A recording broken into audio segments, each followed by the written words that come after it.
Sztanyo, Klanyo, what is going on? Happy Sunday evening. Lots to get to in this show tonight. Hope you are doing well. We're going to cover a lot of different headlines of what's going on in the Cincinnati local real estate market. A lot of development happening. I want to show you guys some of those headlines. And then we're going to dig into the data of what is happening in the local real estate market here in 2025. Now, last week, we took a look at national data and trends, and you're definitely seeing different areas around the country that have had real estate booms over the past few years that are now kind of hitting the peak and starting to hit the downturn, and prices are going down in these different areas like Austin, Texas, and Orlando or Nashville, maybe some West Coast cities, Washington, D.C. But what does that mean here locally? We're going to get into all of that tonight. The first question I have, though, for tonight is, where's the Jamar and T contract? Okay. I've been teased long enough. I've struggled through the first week of free agency like every other Bengal fan. And James Rapine said the deals were done.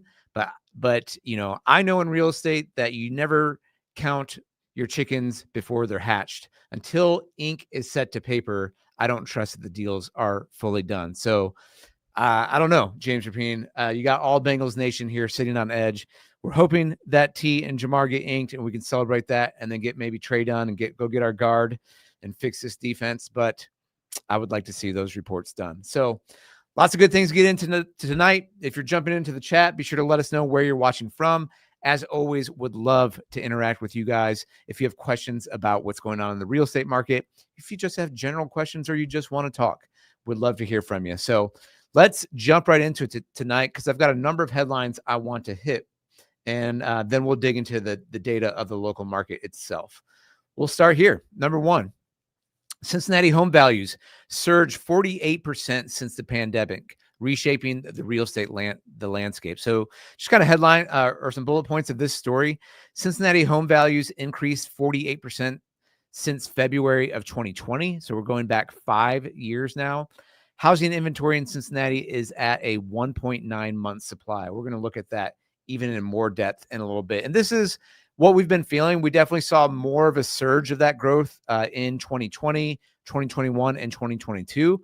I would say in 23 and 24, that has slowed down a bit as we've seen, affordability kind of hit its peak. Prices have still gone up here locally. They have not gone down. We have seen inventory creep up a little bit, but we're also seeing houses still go quickly on the market, especially if they are priced right. I was had a couple situations in the last few weeks, had a couple sellers who went on the market. We priced right. The homes were in great condition. We had multiple offers on each.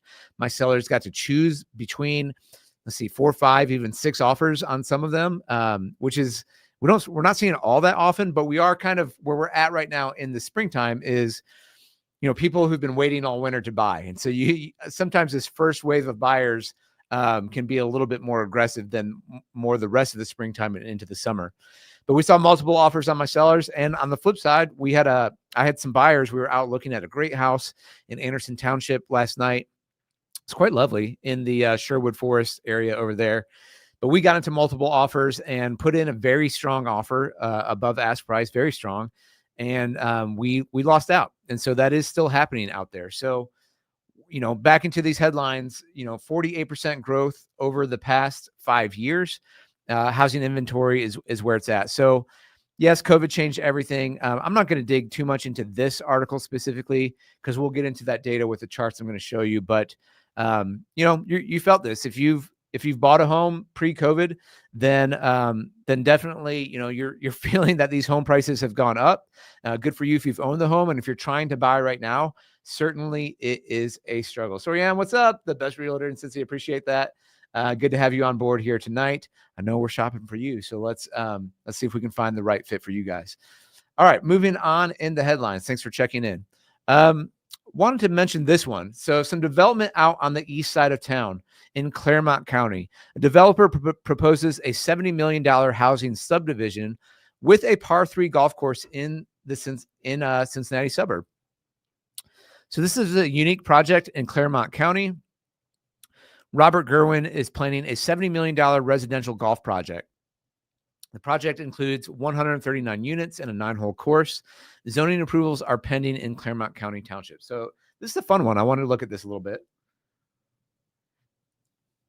You don't see this too often. So Cincinnati developers planning a unique residential project in Claremont County consisting of single-family homes and condominiums surrounded by a par 3 golf course. Now, there's not a whole lot of par 3 golf courses around Cincinnati. There's one in Florence, Kentucky, World of Sports, which is owned by the city now. Florence, Kentucky. It's a lot of fun. But there's not a whole lot of par 3 golf courses. Robert Gerwin, president of Coach Development, is in the process of getting zoning approval for this 139 unit site. And so where is this? Just so you guys can see. Let's see if I can zoom out. This is in Claremont County, just east of 275 before you get to Batavia. And it's kind of right where Shaler Road and Old 74 are hitting here. And the reason I'm showing this is there's another development that's going to be coming in very close here as well, which I'm going to show you in the next headline. Fisher Homes would be the home builder if the project clears the entitlement phase. Gerwin put the entire project cost, including the sales prices of the homes, at $70 million. He hopes to break ground in the fall of 2025 and to start building the homes and condos the following spring.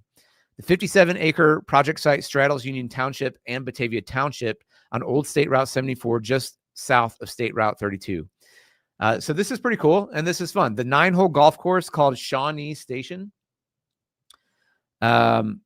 would include a clubhouse, serving food and drinks, and a driving range with top tracer technology.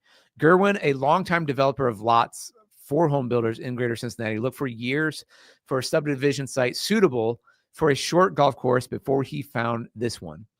In his application materials for the zoning changes, he described Shawnee Station as a unique golf course experience with a higher end par 3 course that will be appropriate for beginners, but targeted as a challenge for experienced golfers. There's just a need, especially with golf getting so expensive. There's a need for short courses. It's really expanding around the country, but it's yet to expand in the Midwest. Our vision is to build a nice golf course that provides a nice golfing experience along the creek there. And there's actually a natural island green, and that'll be nice. So that's pretty cool. Having an island green, having food and drink, having a top tracer, driving range, all that's a lot of fun. The golf course would surround the site's separated residential areas for single family and multifamily. So the golf course is kind of in the middle between the single family and the condos. According to the current site plan, the western area would be built along an extension of Woodchase Trail at the southwest part of the site.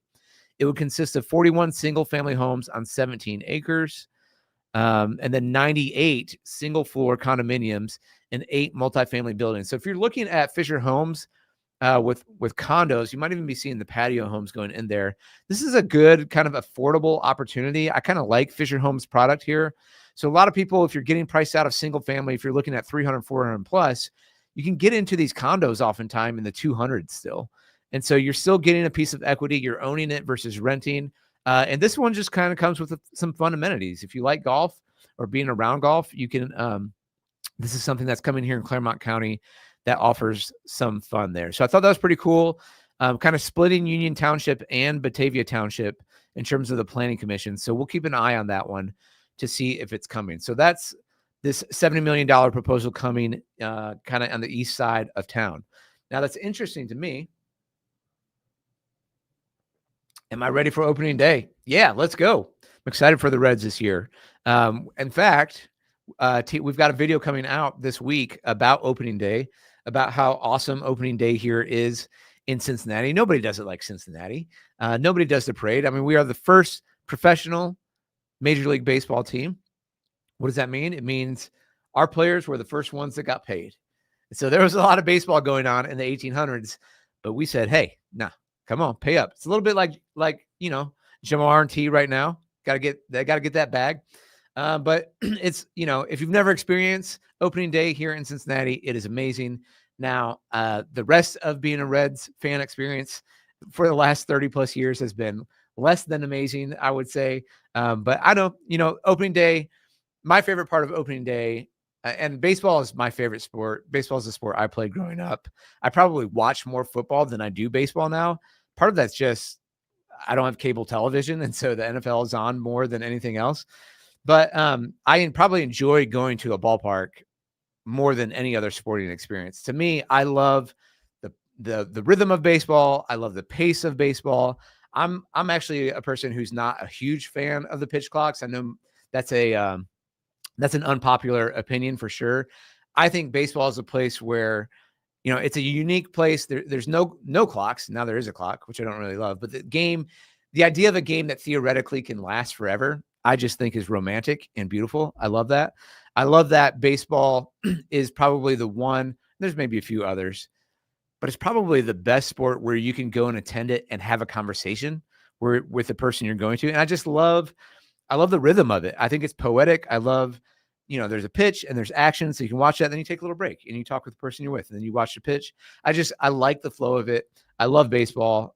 So yeah, Terry Francona, opening days always means hope. Yeah. March and April and early spring, more so than that in Cincinnati, because we usually have hope. And then by like the end of May of June, our hope is squashed on the team. But hopefully this year will be better. Young team, getting, oh shoot, and I'm blanking on our shortstop's name right now. Let me know, Alex. See, I haven't even been following him that closely. Obviously, Ellie's super exciting. Matt, what's his name? Somebody help me out in the chat who our shortstop is. But getting him back from injury is great. I got to get back into the team. I've let my Reds fandom slip the last few years. I'm not going to lie. I've been way into the Bengals, and I need to probably get into I think this season will be more fun. More importantly, I think what opening day really signifies here, besides the baseball season, is like winter's over. And so many people are depressed and sad. Like January hits you, and then February is just like drills you down. And when the first sunshine kind of comes out in March, you're like, oh my gosh, I needed the sun so badly and I didn't realize it. And I've been seasonally depressed. Everyone kind of gets there in March. It's like, I've had enough. And so by the time opening day comes, thank you, Matt McLean. By the time opening day comes, it's like, yeah, winter's over. Yes, March and April, weather's going to fluctuate. We're going to have 75, 80-degree days, and then we're going to have rain all weekend with hail and maybe snow the next morning. So we'll see. But if why the Reds now have a streaming option, yeah, I've got to look into it. It's not Bally Sports. It's something else, right? So I may pick that up, if nothing else, just to watch with my kids, get them to understand the game a little bit more. Because living in Cincinnati, one thing that's great about the Reds is how affordable it is to go down to the ballpark. It's just so easy to get in and out. It's family friendly. There's really nothing else like it. So I'm excited about that. I'm excited. I am excited. All right, where were we? Let's get back into the headlines here. Okay, so Fisher Homes is going to be the ones, if this goes forward, building these single family homes and condos. Also, Fisher Homes, they just debuted their $100 million Pebble Grove community. This is out in Goshen, Ohio. If you want to take a look at this, I'll just give you the headlights here. They unveiled their Wyatt model in Pebble Grove. Pebble Grove will feature 305 homes on 113 acres. Homes range from 251,000 to over 609. So there's a big, kind of a big spread here. The 251,000 is a paired patio home there, but you can get in, with the upgrades on that home for under 300. I still think that's a great option. I even know some people who have said, I'm going to buy that one. For me, it's low maintenance, so I don't have to do the lawn or landscaping or snow. Then I might even buy the other side for my kids, or I might rent that other side out. You can get in both of them for, in the 500s, basically. That's an option I've seen people do, just to, have one side pay down your mortgage while you live in the other side. It's almost like you're building your own duplex in a sense. But even if you're not doing that, getting in at 251 is very cool. And then they've got a mix of, I'll bring this up really quick. Fisher Homes, Pebble Grove. They've got a mix of homes starting from their Maple Street and their designer collection. So that's where you are getting into the 250s up to 600. So if I come down here to their homes and I want to look at their Maple Street is Fisher Homes, their least expensive option. So here they've got homes. Looks like their most expensive is a Breckenridge starting at 390, but you got 2-story homes starting in the mid 300s here, 367, 350. These are 4-bedroom homes. You got homes in the 340s. You got homes in the 330s, and even you got this Beacon Ranch home, single family. It's a 2 to 3 bedroom starting at 307. So this is the Maple Street collection. The other thing that's nice out there in Pebble Grove is they have a mix between slab sites and basement. So if you want to keep your costs down, you can buy a home without a basement. Now, I always kind of recommend, if you can do it, get the basement. You're going to appreciate the space while you're living there. And for resale value, you're going to be doing much better than if you have the house that's just on the slab and doesn't have that extra storage space. But you're at the 300s for their Maple Street collection. Here's their paired patio that I mentioned, the Wembley, starting at 251, which is pretty cool design. And then their designer collection, and you can spruce these things way up, but their most expensive is at 458. So and then you're still down in the 300s with a lot of these homes. You've got a few more options on the single story homes here. You've got the Calvin and the Magnolia if you want single story living. But really nice. We went out there right here, and I did a video that we just launched this week. So if you want to check that out, here's what's going on with Pebble Grove. This is the video we did out there. The other nice thing about it is that it is right across the street. So if you go back here, let me get this drone shot. You can see the homes are going up right here, but Goshen schools are right across the street. So this is cool. I actually sold this house right here to a client. Shout out my clients, and they got an awesome lot, which is right kind of front of the entrance. They got it. It's going to be wooded and private there. So that's another nice thing. You got some ponds here. You can kind of choose your lots when you're going in, but you're walkable, obviously, to Goshen schools right across the street. So the big positives of this community are super affordable. I mean, you're getting in the 200s starting for these paired patio homes, but you're in the 300s starting for a lot of the single family homes, and you're right next to Goshen schools. But I'm pointing this out again, just going back to kind of our headlines here on the night is, let me pull this up. Just the development that's happening here. So we've got that par 3. We've got Pebble Grove. Let me see. I'm going to pull back out here just for a minute so you guys know where we're at. This community is Goshen, kind of right up here. We just mentioned the par 3 going in here, and then there's another neighborhood I'm going to show you that's going in, another development here. But it's all kind of going in on this east side. And by the way, I used to live on the east side. I lived off of Clough Pike in Anderson Township. I loved living out there. But in the past, if any of you guys are old OG Cincinnati residents, you know that heading out towards Eastgate was an absolute nightmare. Just that there was this is a pretty heavy commercial district, and you just had stoplight after stoplight, and getting from here to Batavia was just never going to happen. But now what they've done, they've created several overpasses here where this is just a straight shot. So they've really upgraded the infrastructure out here. And that's why because they're doing that, you're seeing a lot of these developments pop up, both kind of in the Batavia area, in Claremont County, and also out here in Goshen, where Pebble Grove is, which is just a bit north here, kind of north of Batavia, a little bit east of Milford. Goshen's a pretty cool area in terms of location too. You're close to Loveland. You're 20 minutes from Kings Island. You're 25 minutes from East Fork Lake down by Batavia. And, you're probably 35 minutes to downtown. So pretty interesting area. Again, it's a little bit cheaper out there because there's not as much development. So if you're looking for new construction that's a little bit more affordable, you might want to look into that. G Dunk, what's up? Where's the best bang for the buck for $750?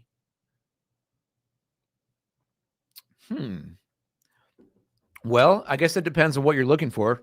Give me a little bit more info. Let me get back into focus here.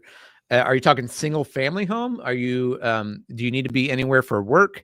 What kind of amenities do you want? I mean, $750, I can help you spend $750 in a lot of places, but best bang for your buck. If you're thinking suburban, I guess you got to kind of think about it like this. The closer you get into downtown Cincinnati, usually the more expensive it's going to be. Okay. So, let's go back to the map here.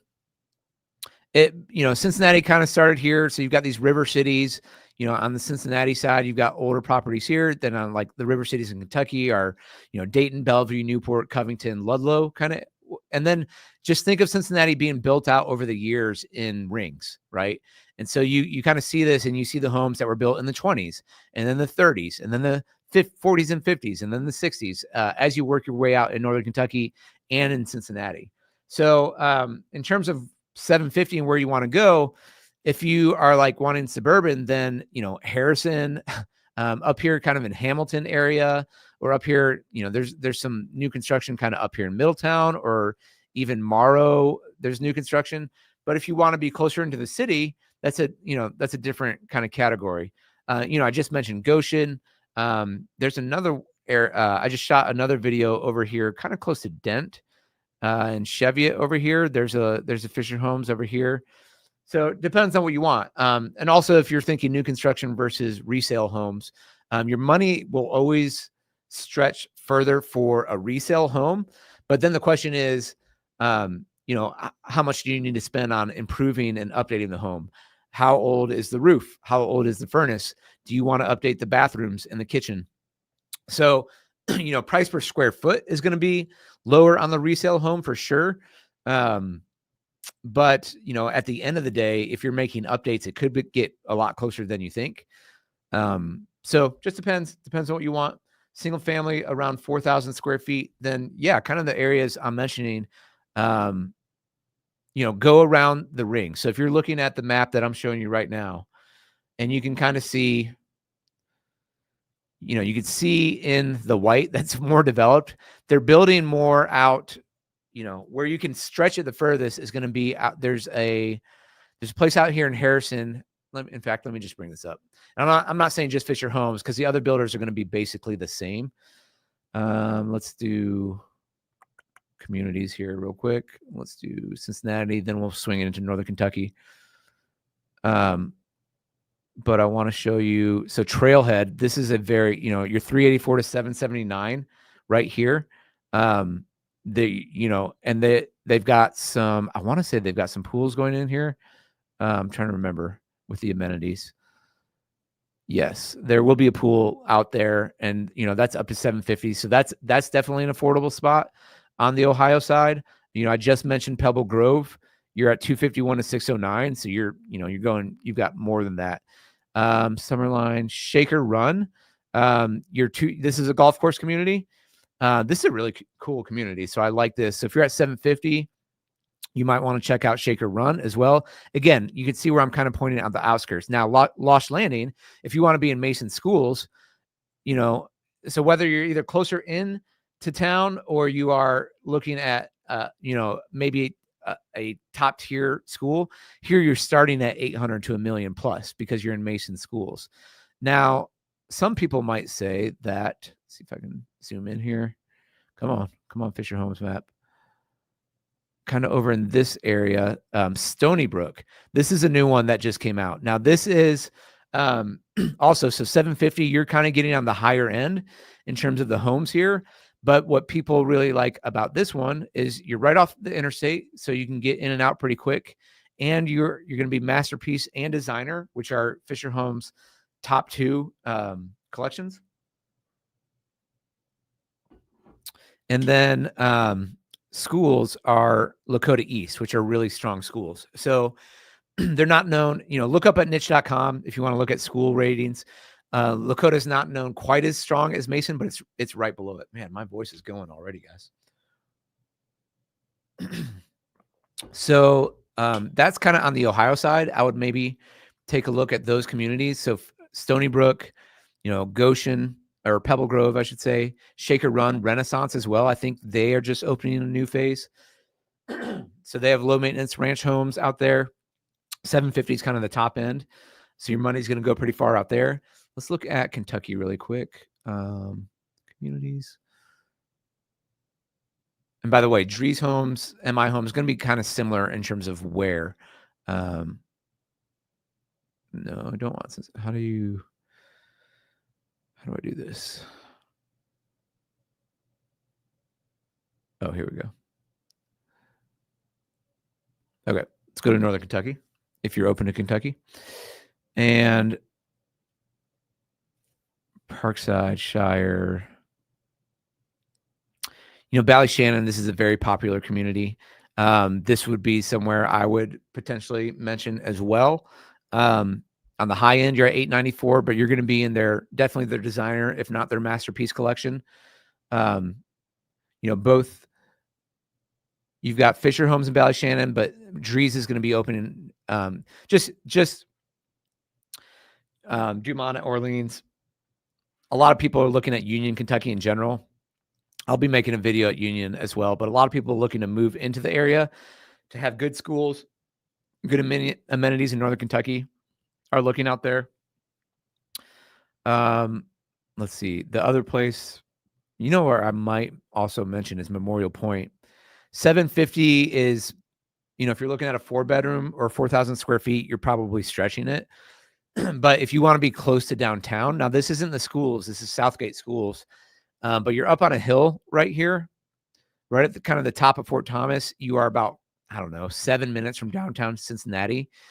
Like I said, 750 is not going to give you the 4,000 square feet, but that is a pretty interesting spot to check out in Kentucky. Tuscany, you could definitely go a long way with 750. They're at 700 on the high end, so you could max out. I like that location as well. And then if you get down to Walton, you're going to be over that budget for 4,000 square feet. Justified Triple Crown. This is also somewhere you might want to check out. Again, both of these Union neighborhoods, Ballyshannon and Justify. Triple Crown is kind of like the most prestigious Northern Kentucky community, golf course community, membership type community. Now, the back of Justify, the lots are a little scrunched in there a little bit, but if you want to be in a really cool neighborhood, that might be somewhere to check out as well. Now, again, I'm just showing you Fisher. Drees is going to be kind of similar, but feel free to reach out. Happy to help you out there. Okay, so a few other comments here. What's the hottest area to invest as an Airbnb? Best size home as Airbnb? Well, She Buy Stuff. I got a little experience with this that I would say I'm still burned on. I was kind of early into Airbnb here locally. My wife and I, we partnered with some friends of ours. We bought an awesome home in the historic district of Newport in Mansion Hill, in the East Row, which was, it's just a beautiful place of the city. Honestly, we renovated this house. We won the award from the city of Newport for the best renovation of the year. And, we were running as Airbnb. We turned in our rental license. And then, but like I said, we were a little bit new to it. And so residents nearby didn't like what was going on. They started complaining. We got a cease and desist letter. We tried to fight the cease and desist letter, and we had a hearing, and we just got railroaded at the hearing. It was a joke. I'm not going to lie. And so that left us a bad taste in my mouth for Airbnb. A lot of my friends learned a lesson from me. And so, they bought a lot of short-term rentals. Either, they made sure the zoning was totally cool with it, which we thought we did. But apparently not, or they got farther enough away where, neighbors weren't going to complain. Now, Cincinnati has, so my answer to this is like, I'm burned by this. I'm gun shy. I'm always concerned that zoning regulations are going to change. They have changed in multiple cities and locales around, like Covington is one recently.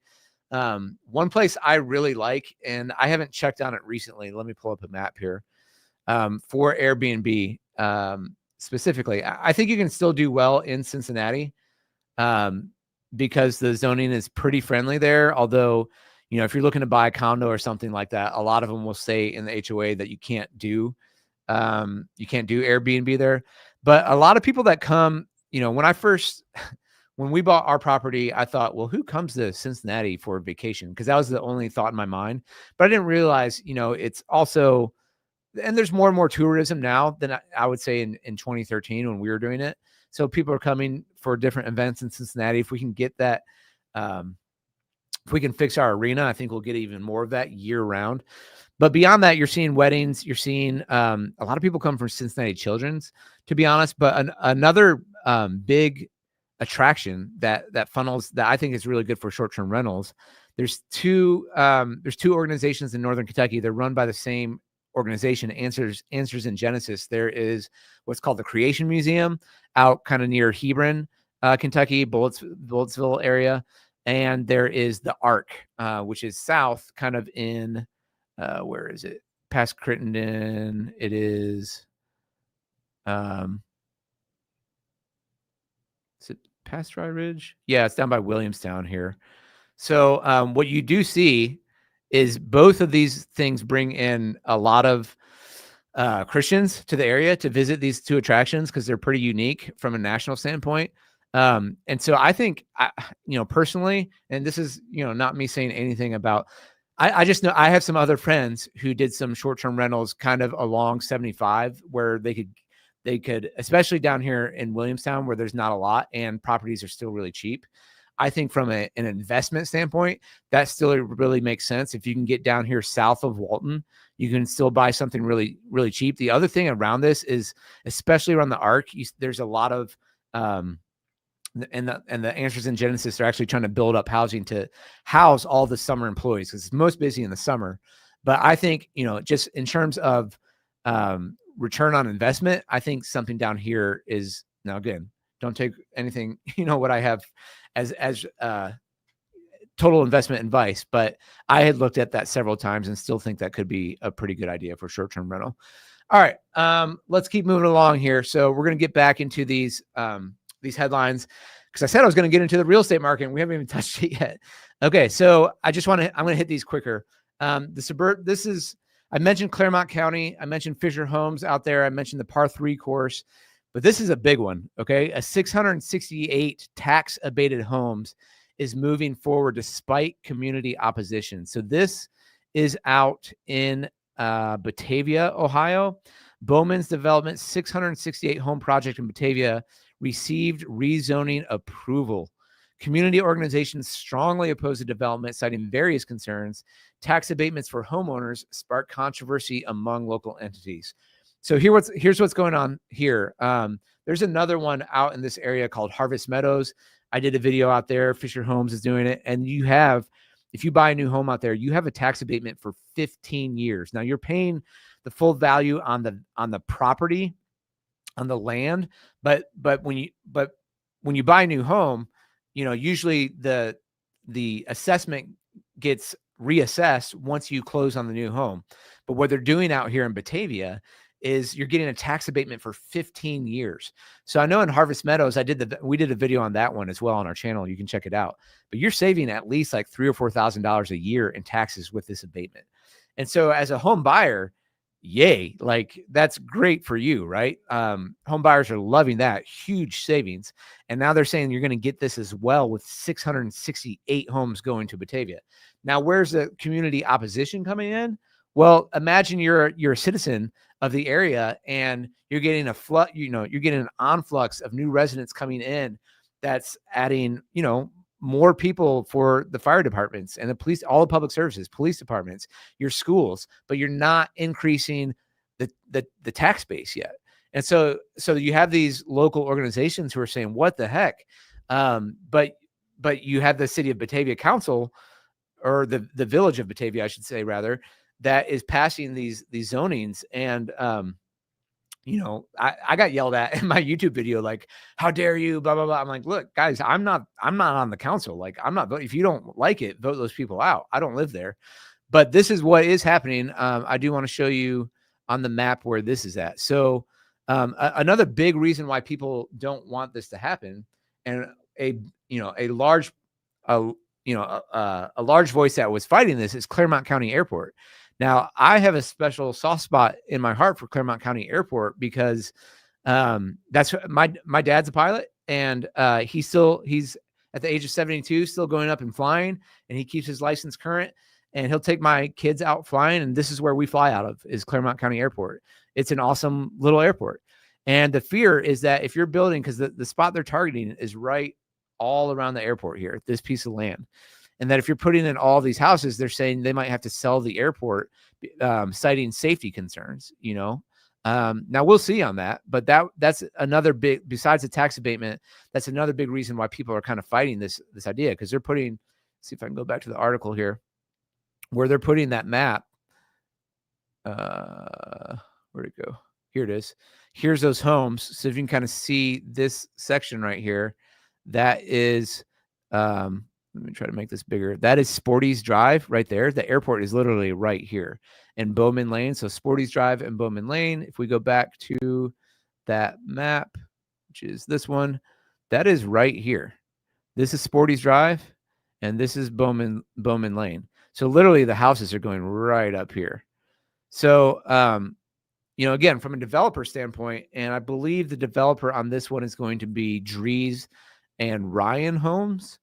Ryan Homes and Dries are expected to serve as home builders for the development.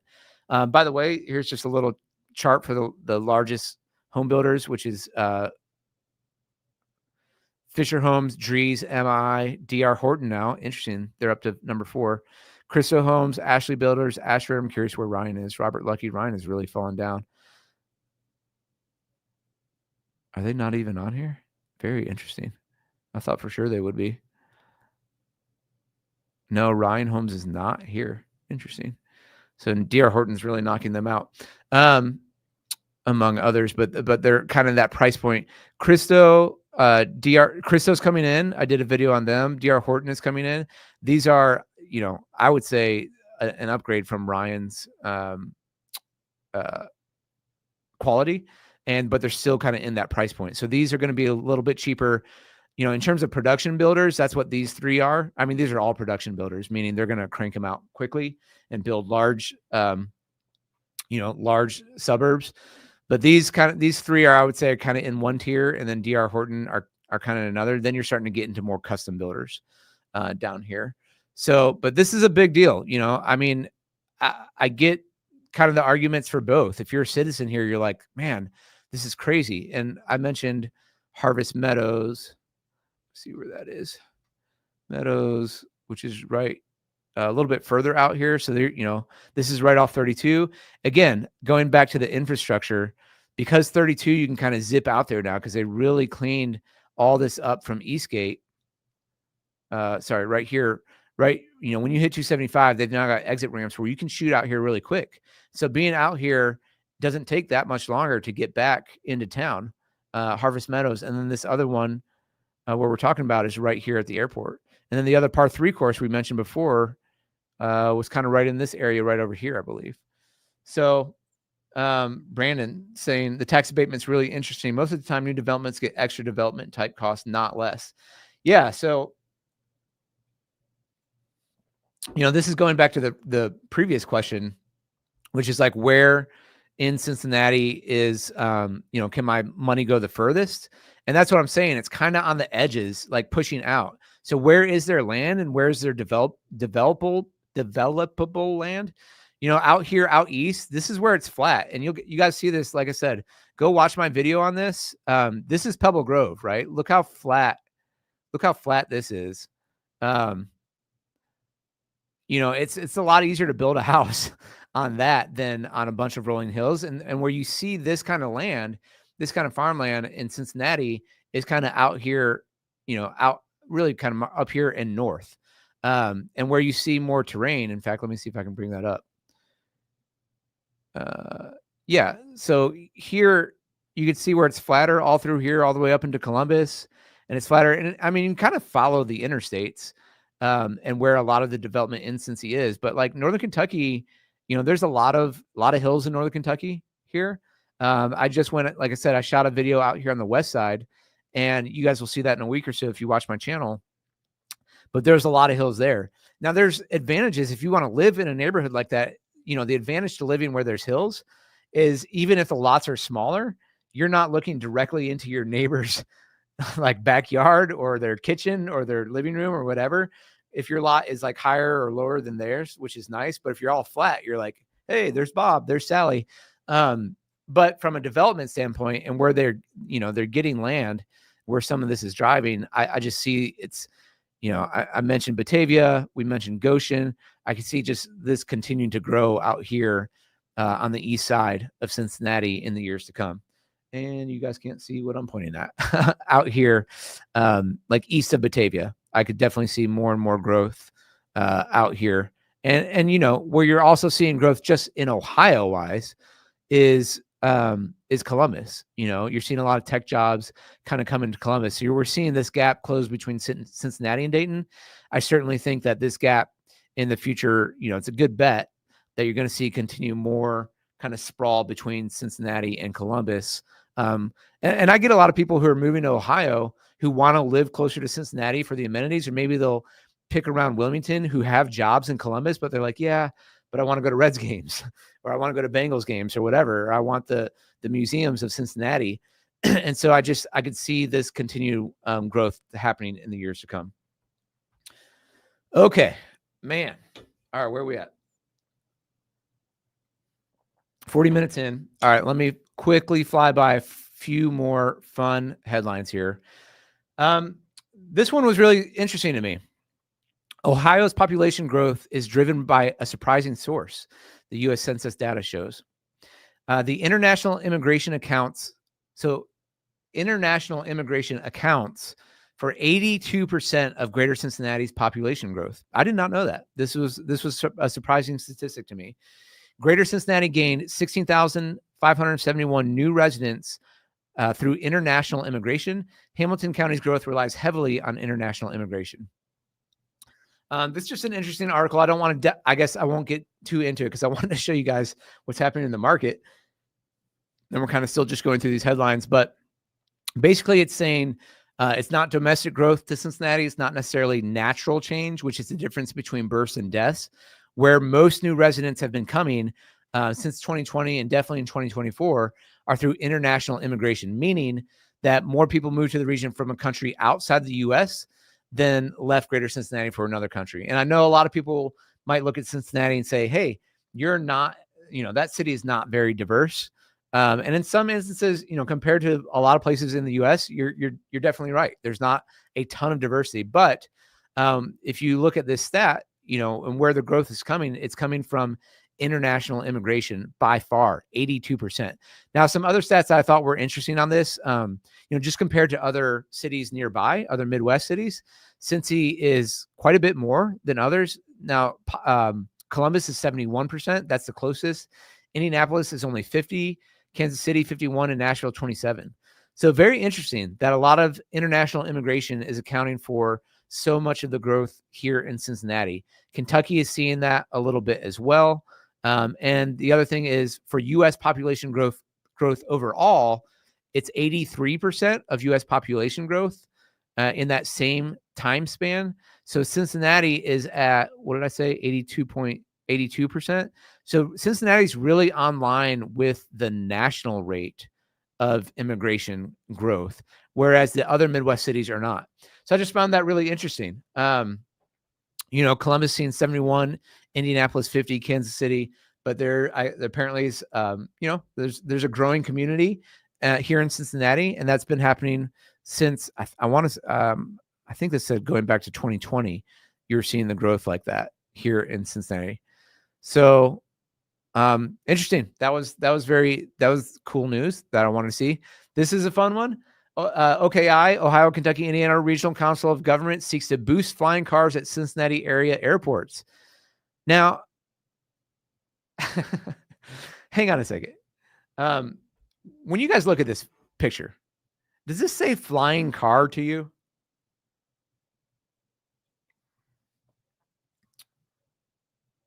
I mean,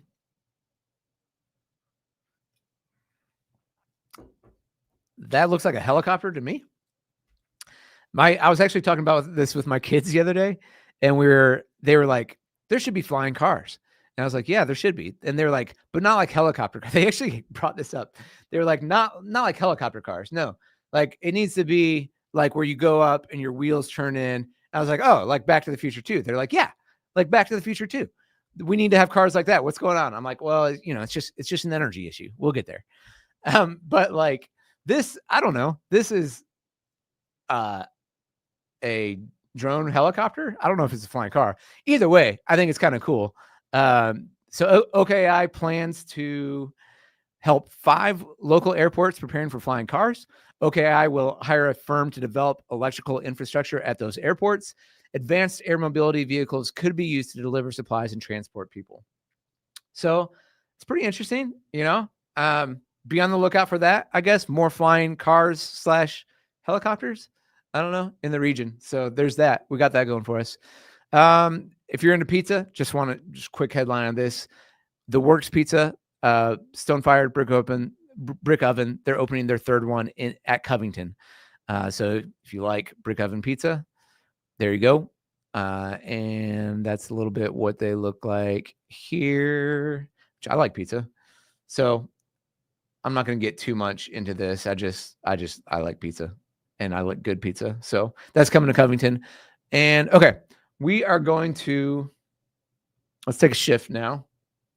Let me stop this and let's get into the market dynamics.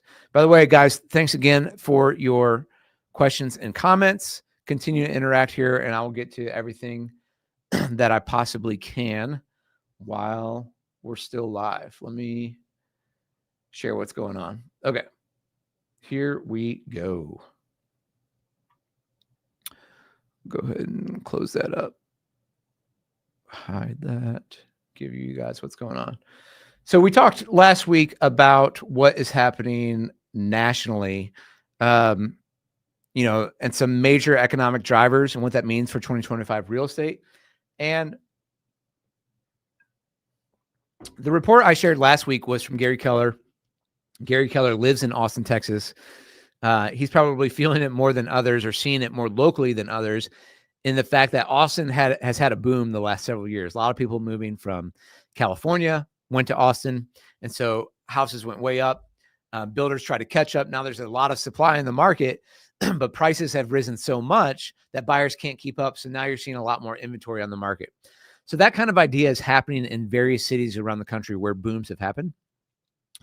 And Cincinnati is not necessarily like that. Okay. I went on a Bengals podcast this week. Shout out the Growler, shout out Paul Daniel Jr. and Jay Morrison and Mark Shalafu. But I made an analogy on that podcast and said, hey,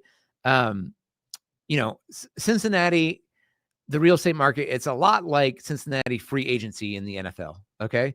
And what I was trying to say was like, look, we're typically not going to be resetting the market. We're a pretty stable economy.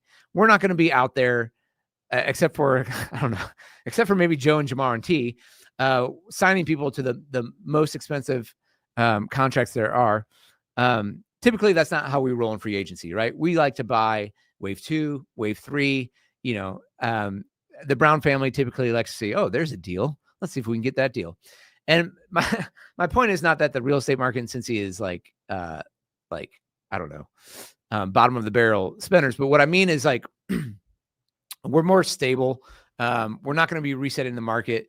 We're more like what I said was like, we're like a 9-8 Bengals team. Okay. So when other cities boom, Cincinnati had a boom. Like I showed that first article I showed you, Cincinnati went up 48% in the last 5 years, but other cities went up like 60, 70, 80, 90%. Okay. So when there's a bust, a bubble burst in those other cities bust pretty hard. But if there's a bust nationally here, like back in the recession, we had a boom here, but not as much as other cities. And when the bubble burst, when the Great Recession happened, we didn't bust as much as other cities. Does that make sense? So it's important to know here in Cincinnati, like if you're seeing a lot of headlines nationally, that's like home prices are falling, inventory is rising. That is happening here, but everything here in Cincinnati, Northern Kentucky kind of lags like the big swings that happen nationally. So just kind of know that, understand that what that means. So let's look at the data and kind of see how that proves itself out here. Okay. So this is median price over the last 2 years. And what we're seeing is back in February of 23, the median home price in Cincy. And by the way, I'm pulling this data from the top 4 counties in Cincinnati, Claremont, Butler, Warren, and Hamilton for single family homes. The median home price was $255 2 years ago. As of February 2025, that price was $300,000. And that is actually, let me bring my thumbnails back up. Going back to just month over month there. Oh, there we go. So 255 to 300 is a 18% change over 2 years from just those 2 months. Okay. Just those 2 months. If you look at the entire area, it's saying This is actually taking, it's a linear curve, but it's saying 9% change over 2 years. But you can kind of see it by looking at this. You can see that there was growth in 2024 over 2023. And you can also kind of see there's a seasonal graph to this, right? Home prices rise in the spring. They kind of hit their peak in summer, and they kind of fall off late summer, fall into the winter, and then they do the same thing in 2024. But what you see here, what's important to note here in February 25 is you're seeing home prices go up again, right? You see the dip in January, but if you look in January 24, that was a dip. If you look at February, well, I guess we don't have January 23, but January is probably right about here. And then you see February start to go up. So we're seeing that same trend here. We went from up to January and February. So what we're going to expect to see from February up through March and April is the same thing. You know, home prices went up quite a bit actually in February compared to January. And I bet this will taper off a little bit in March, or there might be slight growth here, but you're going to see the same general curve that we normally see, which is prices are going to go up basically from here through July, unless something really weird happens, right? Unless tariff wars, really escalate, or like inflation really gets out of whack, or, unemployment really gets out of whack, then something weird might happen. But you can see here over the past 2 years, whereas in other cities, home prices are starting to go down, we're not seeing that in Cincinnati. Okay. So again, I hear from a lot of people like, hey, I'm just going to wait. I'm going to wait until the market cools. I'm going to wait till home prices go down. Now, Gary Keller believes that's going to happen nationally. And what I'm saying here is locally, and I think it will happen nationally. I think if you look at national data, home prices will probably go down because we've just kind of hit that affordability ceiling and inventory is rising nationally. But here locally, I don't think we're going to see it. The trend lines from the first few months here are not that prices are going to go down. We haven't boomed yet here. Okay. So inventory is still low. It is going up a little bit. But it's not enough to see. I don't think prices are going to go down this year. Like we saw, really what this is saying was we saw about 8% last year, 7 to 8% appreciation. This year I could see 4, 5, 6%, something like that. So let's look at this next chart. This is supply and demand over that 2-year period.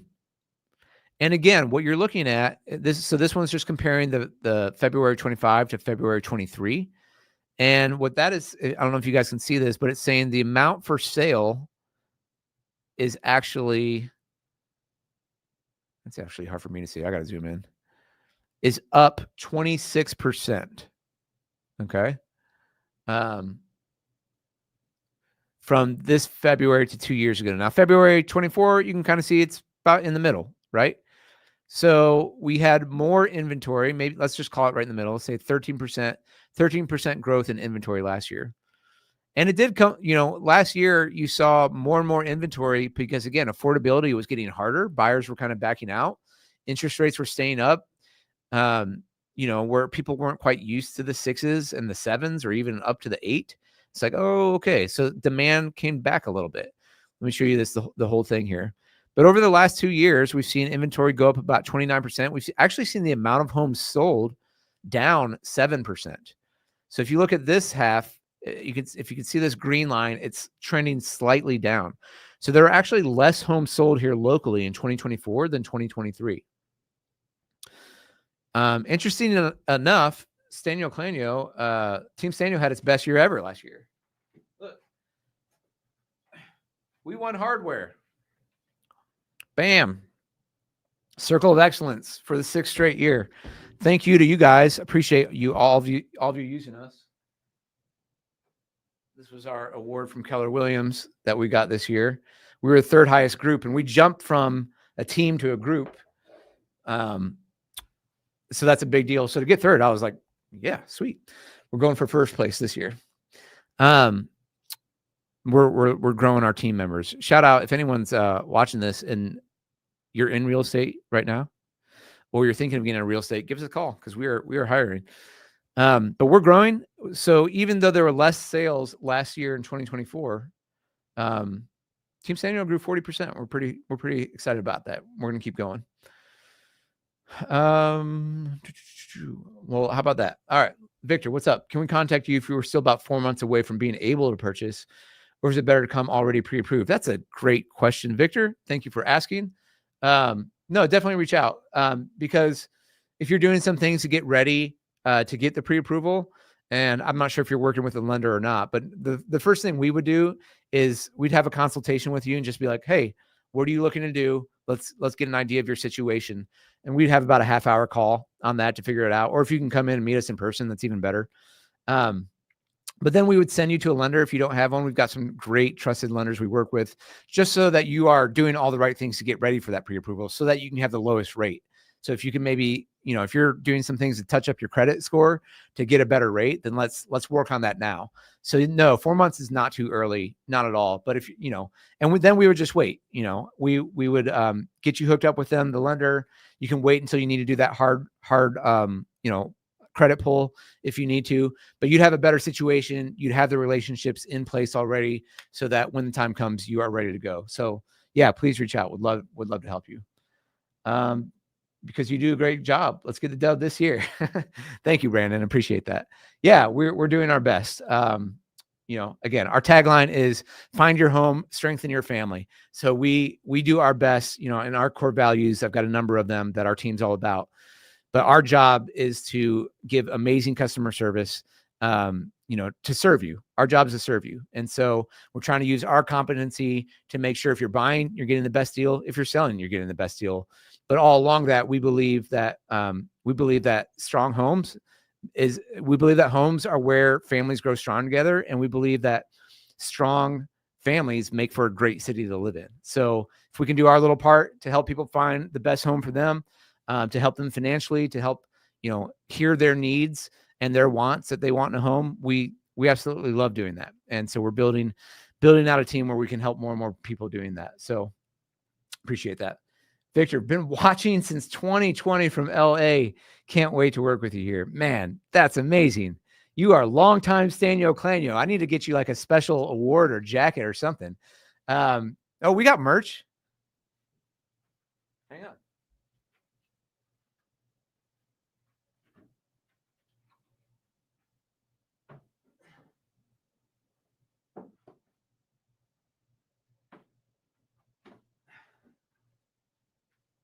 We got some sweatshirts out there.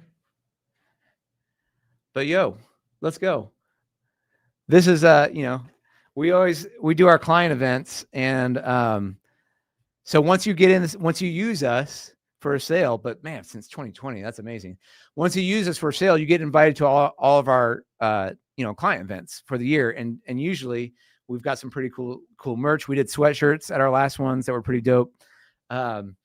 And people really like these hats. So would love to do that. Can you contact us via email? Yeah, for sure.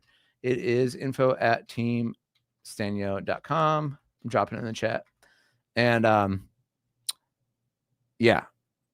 definitely reach out. So we'd love to get you here to Cincy. That is, man, since 2020. That's amazing. Appreciate that. Okay, let's get back into these charts. So home sales, the amount of units actually sold went down last year. And that makes sense. So if you just are thinking about that logically, well, then let's get into the next one, which is month supply of inventory. Okay, if there was less sales last year, then probably inventory is going to go up, right? And the answer is yes. Let's look at this one. No, we'll go back to this. So this is a month supply of inventory. It hit its peak actually last December. And I say this every year. I'm always like, guys, December is such a great time to buy. Even January too, but like November, December, because that's when you have more inventory. You also usually have more motivated sellers. And that's also usually the lowest prices of the year. So if you can, now I understand from a life standpoint, buying in December is hard because you've got the holidays and you've got winter and you've got school maybe and all these different things. And that's why the chart typically looks like this. And you see, the peak sales are in April, May, June, July, because families are, they're wanting to sell when and line it up for the summer when kids are out of school. The houses look the best in the spring and the summer. It's not as dingy out. It's not as dreary. Everything's green and the flowers are blooming and all that. So homes look really nice. So more sellers put their homes on the market then. But what's nice about the winter is there might be less inventory potentially, although this bucks that. Last year we actually had our most last December. But there's usually less buyers out there too.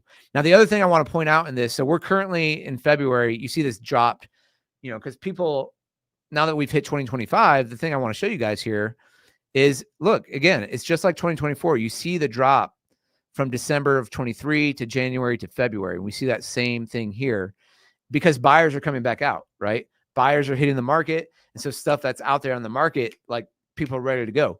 They made their New Year's resolutions. They've been saving up their money. They maybe wanted to buy last year in 23, but now they've been saving up more. And they're like, well, shoot, I am tired of renting. I want to buy this house. And so again, inventory is creeping back down. Now, the other thing I want to show you here is just days on market, which is the line chart going through here. I know there's a lot of things going on this graph, but it did kind of hit its peak. It's still a little higher. February here, I guess it's about the same as where it was last year, slightly. And I guess this is my point, right? Which is, since he's not busting yet, all right? Since the Cincinnati real estate market is not busting, inventory is still relatively low. That's kind of where we're at. Median prices keep going up. There's a little bit more inventory than there was last year. Days on market is, and the market, there's a little bit more inventory out there. That's what I just said. Days on market, it's slightly higher up. But if you run into a home that's priced right and it's in good condition, it's still going to go fast. So it's a weird category. There's kind of like two categories of houses. This is what I tell most of my buyers right now. There are homes that come on the market that are priced right. Went and saw this one in Anderson yesterday with my buyers. And I said, look, guys, this one's going to go. And while we were in the house, I texted the agent, said, hey, you in offers? She's like, yep, we got 2 offers already. I'm like, yep. Told my buyers that, and we came in strong. We came in with a strong offer, but we missed out. We slightly missed out. And that was part of my counsel, was like, that one was already kind of on the higher end of the neighborhood. And typically it's, generally speaking, it's better to be on the lower end of the neighborhood and let the other home prices drive you up. If you're really pushing the higher end, you typically want to be the lower end in the neighborhood versus the most expensive home in the neighborhood. But it was still a great house. And like, there was a limit to where we went to and we lost out. Someone else paid more, it happens. So that first category, homes are hitting the market and they'll still go fast, and they can go in multiples, and they will go in multiples. Then there's a category where homes are out there past 10 days, past 2 weeks, past 3, 4, and that's where you're seeing this days on market creep up, because, buyers, there's strong demand there, but there's a limit to what they can afford right now because home prices have not come down here in Cincinnati. So it's an affordability issue, right? And so we haven't hit that point yet in Cincinnati where affordability is crushing people so much that there's a lot of inventory and home prices are really coming down. We're starting to see there are more price reductions than there were in 2022 and 2021 for sure, but that's still a pretty low amount. And so, and buyers are a little bit pickier because they're like, if I'm going to spend this much money, then I want the house. I don't want it to smell like cat, or, I don't want there to be water coming in the basement. And so those are the ones that might sit a little bit longer, where it's like, I gotta spend this much money and I got to do the updates to the house. Like, no. So there's a weird category. Now I would say if you're a buyer, like, you can shop in either. It's just a different strategy for both. If the one's just hitting the market, you need to be ready to be competitive. If there's one that's been out there for 2-3 weeks, we can probably get that one under list price because it's probably not going to be in multiple offers. So it's a very different strategy on each of those, depending on what it is. And our job is kind of coach you through that. So here's the last chart I want to show you. Then we'll check out for the night. This is average days on market versus cumulative days on market. Now, the thing I wanted to show you on this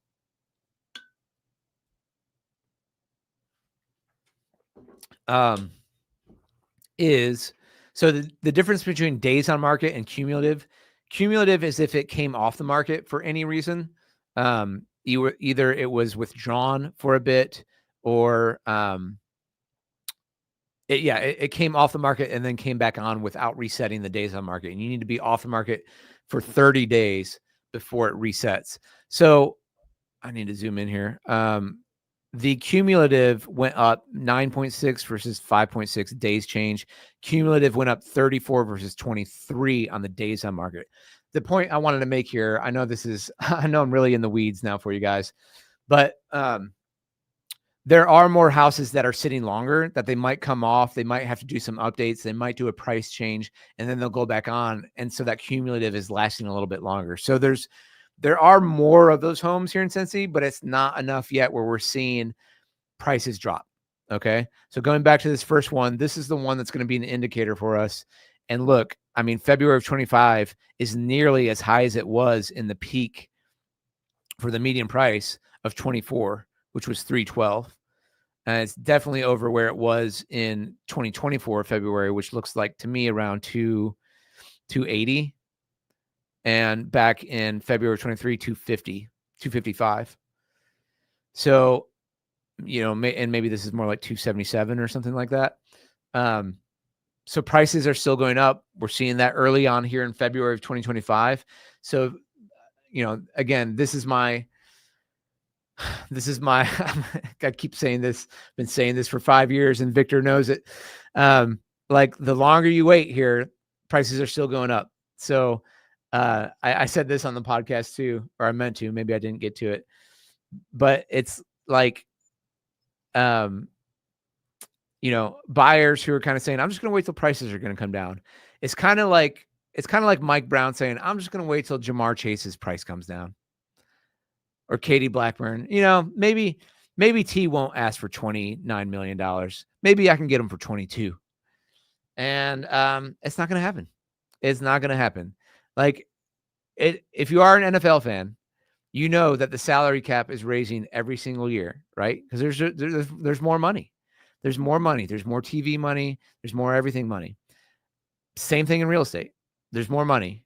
Inflation is a monster that can't be stopped. And there's, even if you curb it down to normal rates of inflation, it's still going up. There's still more money. I don't care if there's Doge or not. Politicians going to be spending. You know what I mean? You guys feel that? And when the printer keeps printing money, then it's the same house, but it's going to cost more, or at least the dollar amount on it is going to go up. Make sense? So where that lands for us here in Cincinnati, Northern Kentucky is, we haven't hit a bust. We haven't hit a turn. There's still low inventory. Prices are still going up. I expect them to still go up this year. If you're a seller, that's great news again.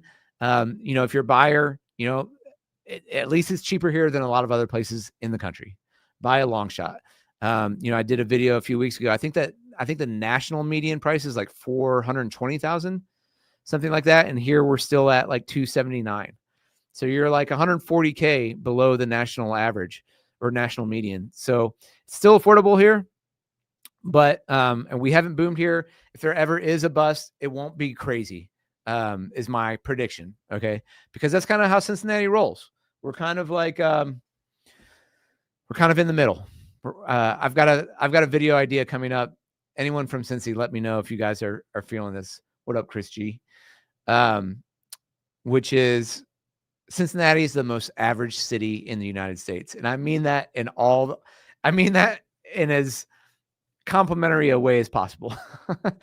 But like from population to economy to median home price to jobs to sports teams to like food to entertainment to lifestyle, it's like, yeah, we're kind of in the middle. Like to location geographically, basically everything about Cincinnati is in the middle. And for some people, you're like, I could really use the middle. The middle sounds nice. And I know for me, for someone raising my family here, I'm like, yeah, the middle is perfect, because it's big enough where I've got amenities and my kids. Like for me personally, this is what I care about. I love the city because I can raise my kids here. It's affordable.